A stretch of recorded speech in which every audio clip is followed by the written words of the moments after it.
di SMA Negeri 1 kelas 11 beserta teman-teman saya.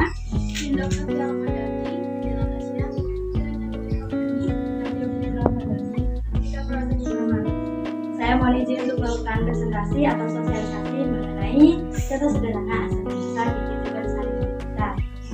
Ibu-ibu tahu gak sih bahwa pisang merupakan contoh dari senyawa asam?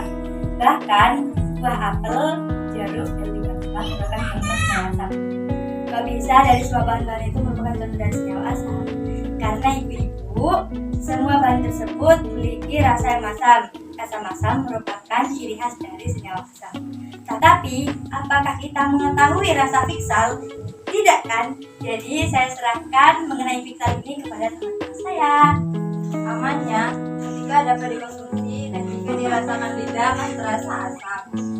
Bahayanya, asam kuat yang tidak dianjurkan dimakan karena dapat merusak jaringan. Dari penjelasan yang dijelaskan oleh teman saya, ada asam yang aman dan juga asam yang berbahaya. Dan fiksal termasuk asam yang berbahaya karena sangat bisa untuk jaringan kulit. Seperti kalau fiksal terkena mata kita akan bisa terisak. Tadi kan sudah jelaskan mengenai senyawa asam. Nah, ibu-ibu kita akan mengerti yaitu mengenai pengertian dari senyawa basa. Mohon kepada saya dijelaskan. Pasta gigi merupakan contoh sederhana senyawa basa. Kadang kalau pasta gigi tak sengaja jatuh, pasti susah kan untuk diambil karena licin. Salah satu ciri basa adalah licin. Jadi pasta gigi merupakan contoh dari senyawa basa. Nah, untuk yang berikutnya, apakah senyawa basa berbahaya atau aman bagi kita? Merupakan contoh dari senyawa basa. Nah, untuk yang berikutnya, apakah senyawa basa berbahaya atau aman bagi kita? Silakan teman saya dijelaskan ya. Jadi senyawa basa itu ada yang aman dan ada yang berbahaya. Yang aman adalah basa yang tidak merusak kulit. Contohnya itu seperti sabun dan pasta gigi. Sedangkan yang berbahaya adalah bersifat toksik yang merusak jaringan kulit apabila kadarnya tinggi. Dari penjelasan teman-teman saya tersebut, Ibu, bisa diketahui bahwa basa memiliki kadar yang aman dan juga berbahaya. Secara analisis antara asam dan basa, kita akan masukin contoh dari asam dan basa yang berada di kehidupan kita sehari-hari. Silakan kalau saya teruskan. Contoh asam dan basa di kehidupan sehari-hari. Satu, Keju nih kono. keju termasuk asam makan. Dua, jeruk termasuk asam sitrat. Tiga, apel termasuk asam malat. Dan basa itu satu, soda kue termasuk natrium hidrokarbonat. Dua, deterjen natrium orgifosfat. Tiga, baterai alkalin termasuk kalium hidroksida. Dari penjelasan teman-teman saya, kesimpulannya senyawa asam dan basa sering ditemukan dan berperan penting dalam kehidupan sehari-hari.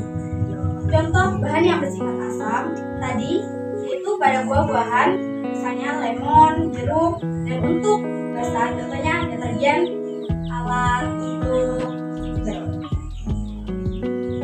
seperti yang tadi sudah dibahas, asam dan basa memiliki sifat yang berbeda. Dari segi rasa, asam memiliki rasa yang asam, sedangkan basa memiliki rasa yang pahit.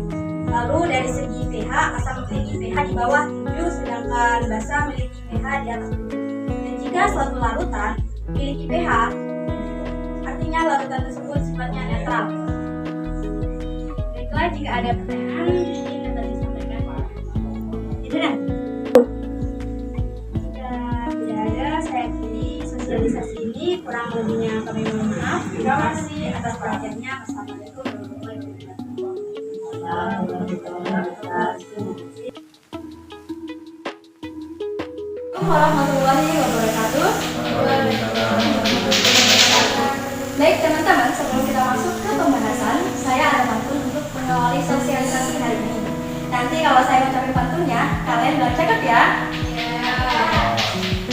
Pergi ke pasar membeli nasi. Perginya bersama abah. Cakep. Lagi. Pergi ke pasar membeli nasi. Perginya bersama abah. Kalian tahu gak sih apa itu asam dan basa?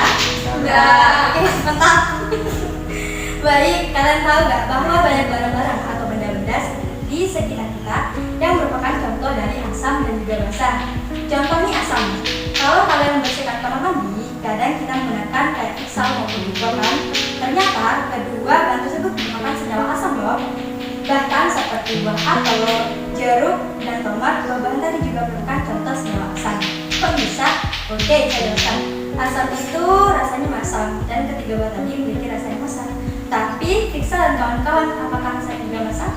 Ya, saya juga mencoba nih. Oke, untuk Fiksal mengandung kadar pH yang keasamannya tinggi sehingga dapat mudah mengeluarkan bakteri di lantai. Untuk bahaya ataupun aman dari asam sendiri akan dijelaskan oleh teman-teman saya. Dari buah-buahan yang teman saya sebutkan merupakan jenis asam yang aman karena dapat dikonsumsi. Kemudian Fiksal tadi merupakan asam yang berbahaya karena tidak dianjurkan dimakan dan dapat merusak jaringan kulit ataupun tubuh yang vital. Oke, dari penjelasan teman-teman saya tadi, ada senyawa asam yang berbahaya dan juga aman. Dari penjelasan tadi, kita beralih ke penjelasan dari senyawa basah. Baik, untuk penjelasan senyawa basah yang dijelaskan oleh teman saya. Kalian tahu nggak kata ini? Pasta gigi merupakan contoh sederhana senyawa basah. Kadang kalau pasta gigi tak sengaja jatuh, pasti susah kan untuk diambil karena licin. Salah satu ciri basah adalah licin. Baik, sudah jelaskan mengenai ciri-ciri dari senyawa basah oleh teman saya. Untuk berikutnya mengenai aman gak sih dari senyawa basah tersebut akan dijelaskan oleh teman saya. Mohon dijelaskan. Sama seperti asam, basah juga ada aman dan berbahayanya. Basah yang aman adalah yang tidak merusak kulit, contohnya seperti sabun dan pasta gigi. Berbahayanya adalah basah yang bersifat kaustik yang merusak jaringan kulit apabila kadarnya tinggi. Penjelasan teman-teman saya tadi, kita sudah mengetahui mengenai asam dan juga basah. Selanjutnya kita akan beralih materi yaitu contoh-contoh senyawa asam dan juga basah di kehidupan sehari-hari kita. Untuk teman saya mau dijelaskan nggak?